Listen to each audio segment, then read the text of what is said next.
ଆଖି ଚାରିପାଖରେ କଳା ହୋଇଯାଇଛି କି? ଆପଣଙ୍କ ମୁହଁ ଭଲ ଦେଖାଯାଉନି କି? ଆପଣଙ୍କ ବୟସ କମ୍ କିନ୍ତୁ ଆପଣଙ୍କ ଆଖି ତଳ କଳା ହୋଇଯାଇଛି। ଆପଣ ବହୁତ ଟେନସନରେ ରହିଛନ୍ତି କି? ତ ସାଙ୍ଗମାନେ ଆପଣ ବିଲକୁଲ ବି ଟେନସନ ନିଅନ୍ତୁନି। ଆଖି ତଳ କଳା ହେବାର କାରଣ ନିଦ ନ ହେବା, ଆପଣ ବହୁତ ଟାଇମ ବି ୟୁଜ୍ କରୁଛନ୍ତି ଫୋନ୍, ସେଥିପାଇଁ ଆପଣଙ୍କ ଆଖି ତଳ କଳା ପଡ଼ିଯାଉଛି। ଚାଲ ସାଙ୍ଗମାନେ ଡେରି ନ କରି ଭିଡ଼ିଓକୁ ଷ୍ଟାର୍ଟ କରିବା। ଚାଲ ସାଙ୍ଗମାନେ ମୁଁ ଆଶା କରୁଛି ଏ ଭିଡ଼ିଓଟା ଆପଣଙ୍କୁ ନିଶ୍ଚିନ୍ତ ଭଲ ଲାଗିବ। ଆପଣଙ୍କ ଆଖି ତଳ ଯେଉଁ କଳା ପଡ଼ିଛି ସେ ବି ହ୍ୱାଇଟ୍ ହେଇଯିବ। ମୁଁ ଆଶା କରୁଛି ଆପଣଙ୍କୁ ଏ ଟିପ୍ସଟା ନିଶ୍ଚିନ୍ତ ଭଲ ଲାଗିବ, ଆପଣ ୟୁଜ୍ ମଧ୍ୟ କରିବେ। ଚାଲ ସାଙ୍ଗମାନେ ବେଶୀ ଡେରି ନ କରିକି ଭିଡ଼ିଓକୁ ଜଲ୍ଦି ଜଲ୍ଦି ଷ୍ଟାର୍ଟ କରିନେବା। ସାଙ୍ଗମାନେ ଗୁଡ୍ ଇଭିନିଂ, ଜୟ ଜଗନ୍ନାଥ। ମୁଁ ଆଶା କରୁଛି ଆପଣମାନେ ନିଶ୍ଚିନ୍ତ ଭଲ ଥିବେ, ମୁଁ ବି ଭଲ ଅଛି। ଚାଲ ସାଙ୍ଗମାନେ ଆଜି ଡେରି ନ କରି ଭିଡ଼ିଓକୁ ଆରମ୍ଭ କରିବା। ମୁଁ ଆଶା କରୁଛି ଆପଣଙ୍କୁ ନିଶ୍ଚିନ୍ତ ଭିଡ଼ିଓଟି ଭଲ ଲାଗିବ ଆଉ ଟିପ୍ସଟା ବି ଆପଣଙ୍କୁ ଭଲ ଲାଗିବ, ଆପଣ ନିଶ୍ଚୟ ଆପ୍ଲାଏ କରିବେ। ଚାଲ ସାଙ୍ଗମାନେ ଡେରି ନ କରି ଭିଡ଼ିଓକୁ ଜଲ୍ଦି ଜଲ୍ଦି ଆରମ୍ଭ କରିବା। ଡେରି ନ କରିକି ଭିଡ଼ିଓକୁ ଆରମ୍ଭ କରିବା। ଚାଲ ସାଙ୍ଗମାନେ ଦେଖନ୍ତୁ, ମୁଁ ଏଠି ଗୋଟେ ଆଳୁ ନେଇଛି। ସାଙ୍ଗମାନେ ଆମେ ପ୍ରଥମେ କ'ଣ କରିବେ ନା, ଆପଣ ଆଳୁକୁ କାଟି ନେବେ। ଦେଖନ୍ତୁ ସାଙ୍ଗମାନେ, ମୁଁ ଆଳୁ ତ କାଟି ନେଇଛି, ଏଠି ଗୋଟେ ଫାଳ ଆଳୁ ରଖିନେବା, ଆଉ ଗୋଟେ ଫାଳକୁ ୟୁଜ୍ କରିବା। ଚାଲ ସାଙ୍ଗମାନେ ଭଲସେ ଚୋପା ଛଡ଼େଇ ନେବା ଆଳୁର। ସାଙ୍ଗମାନେ ଏହିପରି ଭାବରେ ଆଳୁର ଚୋପା ଛଡ଼େଇ ନେବେ। ସାଙ୍ଗମାନେ ମୁଁ ଆଳୁର ଚୋପା ଛଡ଼େଇ ନେଇଛି। ସାଙ୍ଗମାନେ ମୁଁ ତ ଦୁଇଟି ଆଖିରେ ଲଗେଇନି, ସେଥିପାଇଁ ଫାଳ ଆଳୁ ନେଇଛି। ଦେଖନ୍ତୁ ସାଙ୍ଗମାନେ, ଚାଲନ୍ତୁ ଆଳୁକୁ ସାଇଡ୍ କରିନେବା। ଚାଲ ସାଙ୍ଗମାନେ ତାପରେ ଦେଖନ୍ତୁ ମୁଁ ଗୋଟେ କାକୁଡ଼ି ନେଇଛି। ସାଙ୍ଗମାନେ ଚାଲନ୍ତୁ କାକୁଡ଼ିକି ବେଶୀ ବି ନେବାନି, ସେହିପରି ଭାବରେ କାକୁଡ଼ିକି ଅଧା କରିନେବା।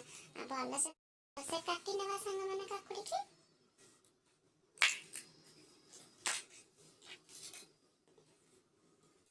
ସାଙ୍ଗମାନେ କାକୁଡ଼ିର ଭଲସେ ଚୋପାଟାକୁ ଛଡ଼େଇ ନେବା।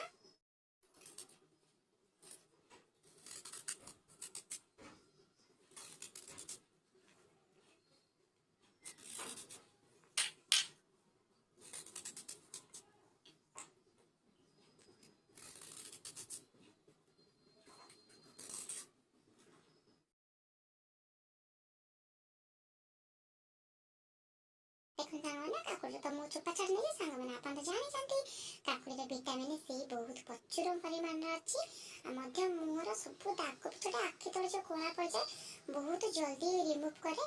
ଚାଲନ୍ତୁ ସାଙ୍ଗମାନେ କାକୁଡ଼ି ତ କାଟି ନେଲି, ଏ ଦେଖନ୍ତୁ ଆଳୁ ମଧ୍ୟ କାଟି। ସାଙ୍ଗମାନେ ଆପଣ ତ ଜାଣିଥିବେ ଆପଣ ଯେଉଁ ଦାଗ ସବୁ ମୁହଁରେ ରୁହେ, ଆଳୁ ଲଗେଇଲେ ସେ ଦାଗ ଜଲ୍ଦି ଜଲ୍ଦି ରିମୁଭ୍ ହେଇଯାଏ।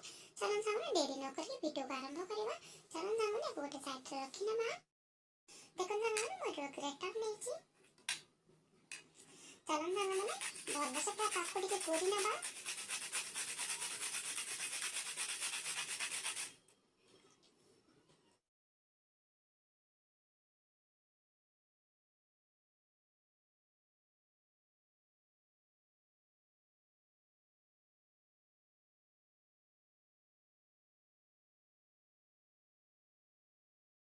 ଚାଲନ୍ତୁ ସାଙ୍ଗମାନେ ମୁଁ ତ କାକୁଡ଼ିକି ଭଲସେ କରି ନେଇଛି। ଚାଲନ୍ତୁ ସାଙ୍ଗମାନେ ଆଳୁକୁ ବି ମଧ୍ୟ ସେହିପରି ଭାବରେ କରି ନେବା। ଚାଲନ୍ତୁ ସାଙ୍ଗମାନେ ଗ୍ରେଟର୍ ସାହାଯ୍ୟରେ ଆଳୁ ମଧ୍ୟ କରି ନେବା। ସାଙ୍ଗମାନେ ଆପଣଙ୍କୁ ଯେତିକି ଦରକାର ଆପଣ ସେତିକି ଆଳୁକୁ କରି ନେବେ। ଦେଖନ୍ତୁ ସାଙ୍ଗମାନେ କେତେ ସୁନ୍ଦର ଭାବରେ କରି ହେଇଯାଉଛି। ସାଙ୍ଗମାନେ ଆପଣ ଯଦି ଚାହିଁବେ ତାକୁ ଗ୍ରାଇଣ୍ଡିଂ କରିପାରିବେ, କିନ୍ତୁ ମୋର ଗ୍ରେଟର୍ ଅଛି ନା, ବହୁତ ସହଜ ହେଇଯିବ। ଦେଖନ୍ତୁ ସାଙ୍ଗମାନେ ମୁଁ କେମିତି କରିଛି, ଆପଣମାନେ ସେମିତି କରିବେ।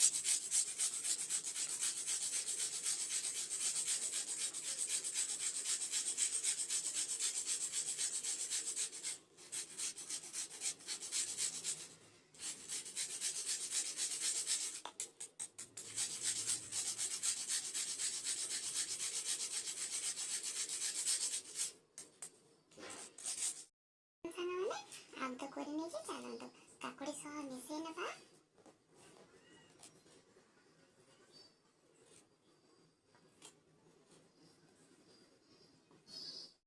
ସାଙ୍ଗମାନେ ମୁଁ ତ କାକୁଡ଼ି ଆଉ ଆଳୁର ରସ ବାହାର କରି ନେଇଛି। ଚାଲନ୍ତୁ ସାଙ୍ଗମାନେ ଏଠି ଆଉ ଗୋଟେ ପାତ୍ର ନେଇଯିବା, ଏଠି ଗୋଟେ ଛଙ୍କା ନେଇଯିବା। ଚାଲନ୍ତୁ ସାଙ୍ଗମାନେ ପୁରା ଭଲସେ ତାକୁ ଛାଙ୍କି ନେବା।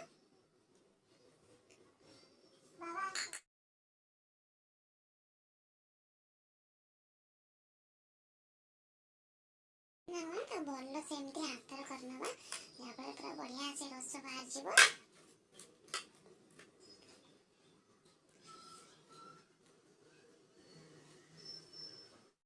ସାଙ୍ଗମାନେ ମୁଁ ବଢ଼ିଆ ସେ ତାକୁ ଛାଙ୍କି ଦେଇଛି, ଯାହାଫଳରେ ରସ ବଢ଼ିଆ ସେ ବାହାରି ଯାଇଛି। ସାଙ୍ଗମାନେ ଦେଖନ୍ତୁ କେତେ ସୁନ୍ଦର ଦେଖାଯାଉଛି। ସାଙ୍ଗମାନେ ଆପଣ ତ ଜାଣିଥିବେ ଆଳୁର ରସ, ଆଳୁ ବି ଏମିତି ମୁହଁରେ ବି ଘଷିଲେ ମୁହଁରେ ଯେତେ ଦାଗ ଥିବ ସବୁ ମଧ୍ୟ ପଳେଇବ। ଚାଲନ୍ତୁ ସାଙ୍ଗମାନେ ଏଠି ଆହୁରି ମଧ୍ୟ କିଛି ଜିନିଷ ମିଶେଇ ନେବା, ଯାହାଫଳରେ ଜଲ୍ଦି ଜଲ୍ଦି ଆପଣଙ୍କ ଆଖି ତଳଟା ରିମୁଭ୍ ହେଇଯିବ। ଚାଲନ୍ତୁ ସାଙ୍ଗମାନେ ମୁଁ ଦେଖୁଛି ଆପଣଙ୍କୁ ଆଉ କ'ଣ ଜିନିଷ ମିଶେଇବାକୁ ପଡ଼ିବ। ସାଙ୍ଗମାନେ ଦେଖନ୍ତୁ ମୁଁ ଏଠି କିଛି ନଡ଼ିଆ ତେଲ ନେଇଛି। ସାଙ୍ଗମାନେ ଆପଣଙ୍କ ଘରେ ଯଦି ଆପଣ ବନେଇଥିବେ ନଡ଼ିଆ ତେଲ ଦେବେ, ଏଠି ଆପଣ ୟୁଜ୍ କରିପାରିବେ, କିନ୍ତୁ ମୁଁ ତ ବନେଇନି, ଏଠି ମୁଁ ବାହାରୁ କିଣିଛି। ଚାଲନ୍ତୁ ସାଙ୍ଗମାନେ ବେଶୀ ନୁହେଁ, ଅଳ୍ପ କିଛି ନଡ଼ିଆ ତେଲ ପକାଇ ନେବା, ଆଉ ତାପରେ ଭଲସେ ଗୋଳେଇ ନେବା। ସାଙ୍ଗମାନେ ମନେ ରଖିବେ ପୁରା ଭଲସେ ତାକୁ ଗୋଳେଇ ନେବେ, ପୁରା ଯେମିତି ସବୁ ମିକ୍ସ ହେଇଯିବ।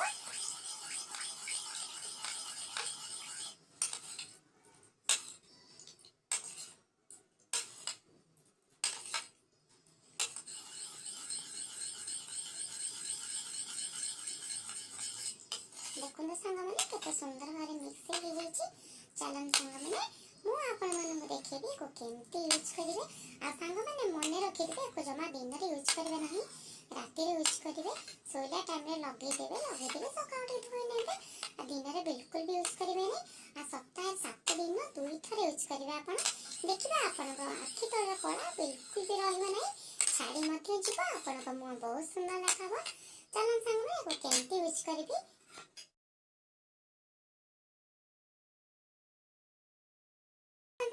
ଏଠି ମୁଁ କିଛି କଟନ ରଖିଛି, ଚାଲନ୍ତୁ ସାଙ୍ଗମାନେ କଟନକୁ ମଧ୍ୟ କିଛି ନେଇଯିବା। ଦେଖନ୍ତୁ ସାଙ୍ଗମାନେ ଏହିପରି ଭାବରେ କଟନକୁ କରିନେବେ। ଦେଖନ୍ତୁ କେତେ ସୁନ୍ଦର ଭାବରେ ମୁଁ ତାକୁ ଗୁଲେଇ ଗୁଲେଇ କରିନେଇଛି। ଚାଲନ୍ତୁ ଏଠି ଗୋଟେ ମୁଁ କରିନେଇଛି, ଆଉ ଗୋଟେ ମଧ୍ୟ ସେହିପରି ଭାବରେ କରିନେବା।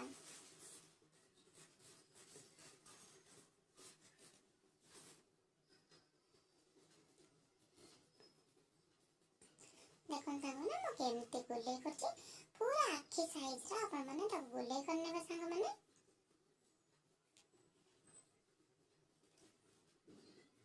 ଦେଖନ୍ତୁ ସାଙ୍ଗମାନେ କେତେ ସୁନ୍ଦର ଭାବରେ ସାଇଜରେ ମୁଁ ତାକୁ ପୁରା ଗୁଲେଇ କରିନେଉଛି। ସାଙ୍ଗମାନେ ଦେଖନ୍ତୁ କେତେ ସୁନ୍ଦର ଭାବରେ ହେଇଗଲା। ଚାଲନ୍ତୁ ସାଙ୍ଗମାନେ ସେ କଟନଟାକୁ ଏ ଭିତରେ ଏମିତି ରଖିନେବା, ଆଉ ଗୋଟେ ମଧ୍ୟ ରଖିନେବା। ତାକୁ ଏଇ ଚାମଚରେ ଏମିତି ଭାବରେ କରିନେବା, ତାକୁ 2 ମିନିଟ୍ କି 5 ମିନିଟ୍ ଛାଡ଼ି ନେବା, ଯେମିତି ପୁରା ଯେମିତି କଟନରେ ଦେଖନ୍ତୁ ସାଙ୍ଗମାନେ, ଯେମିତି କଟନରେ ପୁରା ଏମିତି ଭିଜିକି ରହିବ। ଦେଖନ୍ତୁ ସାଙ୍ଗମାନେ, ସାଙ୍ଗମାନେ ମୁଁ ତାକୁ 10 ମିନିଟ୍ ଛାଡ଼ି ନେଇଛି। 10 ମିନିଟ୍ ପରେ ଆପଣମାନଙ୍କୁ ଦେଖେଇବି କେମିତି ଆଖିରେ ରଖିବେ। ଚାଲ ସାଙ୍ଗମାନେ 10 ମିନିଟ୍ ତ ହେଇଗଲା। ସାଙ୍ଗମାନେ ତାକୁ ଏହିପରି ଭାବେ ଟିକେ ଚିପୁଡ଼ି ନେବେ, କାରଣ ବେଶୀ ପୁରା ରସଟା ରହିଯାଇଛି ନା। ଦେଖନ୍ତୁ ସାଙ୍ଗମାନେ ପୁରା ଭଲ ସେମିତି ଚିପୁଡ଼ିକି ଏମିତି ରଖିନେବେ। ବେଶୀ ପାଣି ରଖିଲେ ଆଖି ଭିତରକୁ ରସଟା ପଳେଇବ ନା, ଆମର ତ ଆଖି ବାହାରେ ଦରକାର ନା। ଦେଖନ୍ତୁ ସାଙ୍ଗମାନେ ଏହିପରି ଭାବରେ ଚିପୁଡ଼ି ଦେବେ। ଚାଲନ୍ତୁ ସାଙ୍ଗମାନେ ତାକୁ ଆଖିରେ ପୁରା ଭଲସେ ରଖିନେବା।